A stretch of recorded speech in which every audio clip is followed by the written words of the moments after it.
wabarakatuh. Sebelumnya perkenalkan, nama saya Rika Octavia dengan NPM 230105014 dan rekan saya. Sebelumnya perkenalkan diri, nama saya Memai dengan NPM 230105008. Kami dari kelompok 3 ingin mempresentasikan hasil studi kasus yang telah kami buat guna memenuhi nilai ujian tengah semester dari mata kuliah Etika dan Hukum Kesehatan dengan dosen pengampu Juwita Desri Ayu, STR Kep MKep. Baik, langsung saja kami paparkan hasil diskusi kami. Selamat menyaksikan. Kak, gimana sih contoh dari studi kasus konsen profesi bidan yang kamu tahu? Jadi dari contoh studi kasus yang saya tulis ini tentang pelayanan kesehatan reproduksi di wilayah perdesaan. Dan biasanya fokus utamanya itu untuk pelayanan antenatal care, persalinan dan pasca persalinan yang disediakan oleh bidan dalam konteks perdesaan. Sebagai contoh yang pertama yaitu ada antenatal care yang bisa kita lihat di sini ada ibu yang sedang konseling tentang kehamilannya. Dan yang kedua itu tentang persalinan.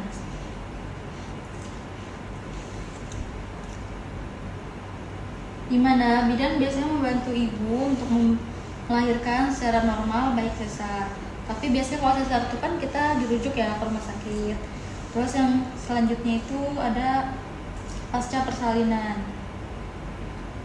di mana kita memberi asuhan kepada ibu apa yang dilakukan setelah persalinan. Rika, gimana sih contoh studi kasus yang kamu tahu itu tentang pendidikan berkarakter? Nah, jadi di sini contoh studi kasus dalam pendidikan karakter itu contohnya ada seorang bidan yang kerja selama 7 tahun di sebuah kesehatan, dan dia juga tuh memiliki pengalaman yang luas dalam menangani persalinan normal, kegawat daruratan, serta memberikan perawatan pasca persalinan. Di sini ada beberapa karakter yang bisa dimiliki bidan, yaitu yang pertama yaitu berempati, karena dia tuh harus memiliki empati yang tinggi. Dan yang kedua, komunikasi yang efektif, karena dia mampu menjelaskan prosedur medis dengan bahasa yang mudah dipahami pasien. Dan yang ketiga itu keberanian, karena dia menunjukkan keberanian dalam menghadapi situasi-situasi seperti persalinan, perdarahan postpartum, dan komplikasi obstetri. Sebagai contoh dari gambarnya, contoh yang pertama itu berempati, di mana pasien itu harus bisa merasakan apa yang dirasakan pasien. Dan yang kedua itu komunikasi yang efektif. Komunikasi yang efektif itu gimana sih Rika contohnya? Seperti misalnya bidan sedang penyuluhan atau konseling kepada pasien. Dan yang ketiga itu ada keberanian, di mana bidan tuh harus berani menghadapi situasi-situasi yang sulit, kayak misalnya ada persalinan sulit, pendarahan postpartum, atau ini komplikasi yang lainnya. Kemudian contoh studi kasus yang kamu tahu tentang standar kompetensi bidan itu gimana sih Kak? Dari contoh studi kasus yang saya tahu, sebenarnya bidan tuh harus bisa berinteraksi dengan pasien dan lingkungannya sesuai dengan standar yang telah ditetapkan. Sebagai contoh nih, ada bidan Sarah yang telah bekerja di rumah sakit di daerah perkotaan selama 8 tahun. Dan dia juga tuh udah banyak melalui berbagai pelatihan dan sertifikasi untuk meningkatkan keterampilannya dalam bidang kebidanan. Kemudian emang yang harus dimiliki oleh Sarah ini potensi yang seperti apa? Jadi standar kompetensi bidan yang harus dimiliki itu yang pertama ada pengetahuan klinis. Jadi bidan itu harus memperdalam tentang prosedur medis terkait dengan persalinan, kegawat daruratan, dan perawatan pasca persalinan. Dan yang kedua itu ada keterampilan klinis, yaitu bidan itu harus bisa melakukan pemeriksaan fisik pada ibu hamil, menangani persalinan normal dan komplikasi obstetri, serta memberikan perawatan pasca persalinan yang komprehensif.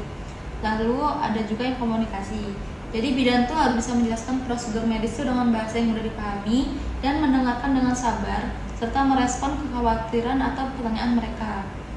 Yang keempat ada empati. Jadi bidan tuh harus bisa memberikan dukungan emosional yang penting selama proses persalinan dan perawatan pasca persalinan.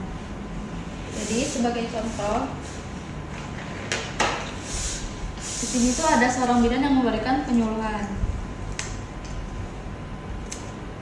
Jadi kan digambarin nih kalau bidan tuh harus kayak bisa kayak konseling sama pasien. Jadi dia tuh bisa berinteraksi dengan pasien tuh dengan bebas, kayak harus dengan jelas, dengan mudah dipahami sama pasien juga. Jadi gitu. Mai bisa kasih satu contoh nggak sih tentang studi kasus pendidikan berkelanjutan itu?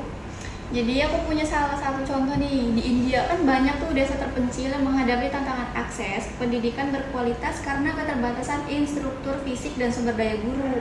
Terus di sana itu sebagai solusi pemerintah dan berbagai organisasi non pemerintah telah mengembangkan program pembelajaran jarak jauh yang memanfaatkan teknologi seperti radio, televisi, dan internet untuk menyediakan materi pendidikan. Nah, aku punya salah satu contoh gambar di mana memberikan contoh pendidikan berkelanjutan melalui program pembelajaran jarak jauh. Nah, ini salah satu contoh dari gambar pendidikan berkelanjutan pembelajaran jarak jauh. Nah, biasanya tuh salah satu program yang sukses itu apa ya? Ini di sini ada The National Institute of Opening Schooling. Biasanya dia tuh nawarin apa gitu? Biasanya dia menawarkan kursus pendidikan berkelanjutan bagi pembelajaran di pedesaan, Kak. Mai, bisa nggak sih kasih satu contoh tentang studi kasus pemanfaatan iptek dalam peningkatan kualitas pelayanan kebidanan? Jadi aku punya salah satu contoh studi kasus nih. Di desa ada yang namanya Desa Maju Sejahtera. Itu tuh desa terpencil di Indonesia yang memiliki akses keterbatasan ke fasilitasan kesehatan dan kebidanan profesional. Terus kebanyakan ibu hamil di sana itu masih mengandalkan pengetahuan tradisional dan dukun beranak untuk proses persalinannya, Kak.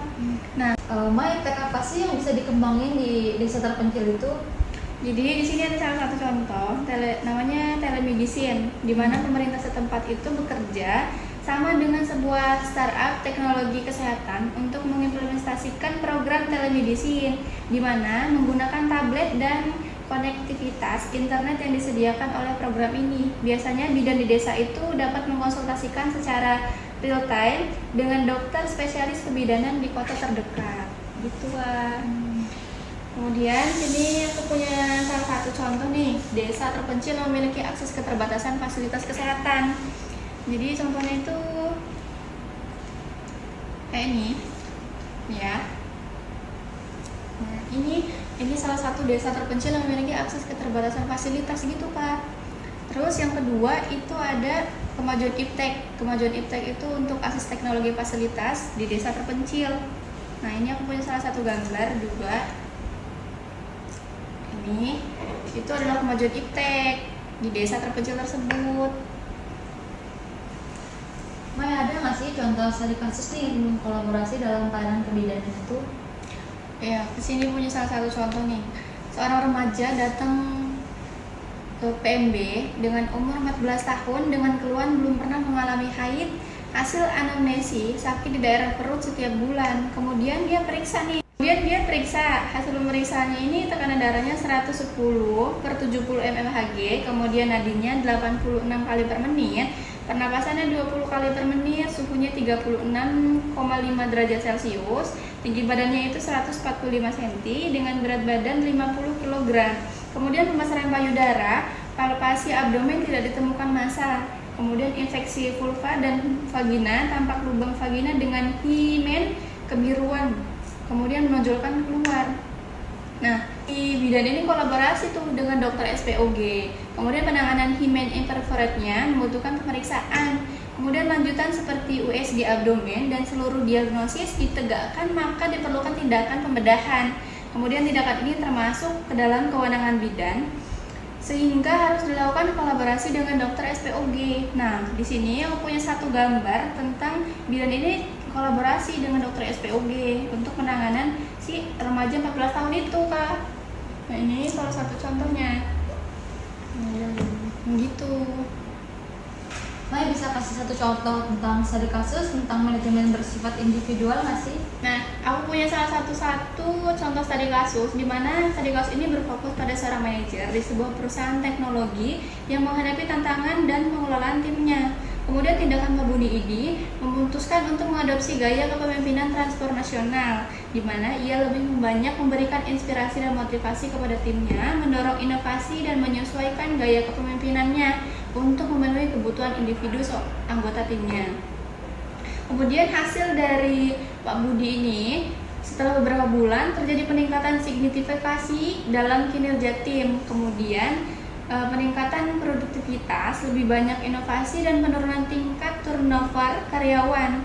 Kemudian keberhasilan ini hanya meningkatkan kinerja tim, tetapi juga memberikan kepuasan kerja yang lebih tinggi bagi anggota tim dan Pak Budi itu sendiri. Nah aku punya salah satu gambar di mana dia menggambarkan Pak Budi memberikan inspirasi dan motivasi kepada timnya. Nih contohnya ini Kak, tuh dia memberikan inovasi atau motivasi kepada timnya. Oh begitu. Iya, Makasih Kak. ya Mai atas penjelasannya. Sama-sama Rika.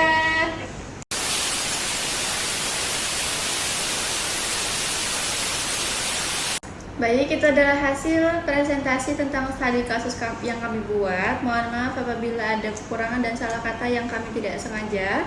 Dan kepada Ibu Juwita, kami mohon maaf bila ada kekurangan dan hanya kepada Allah saya mohon ampun. Saya akhiri wabillahi taufiq wal hidayah. Wassalamualaikum warahmatullahi wabarakatuh. Terima kasih yang sudah menonton.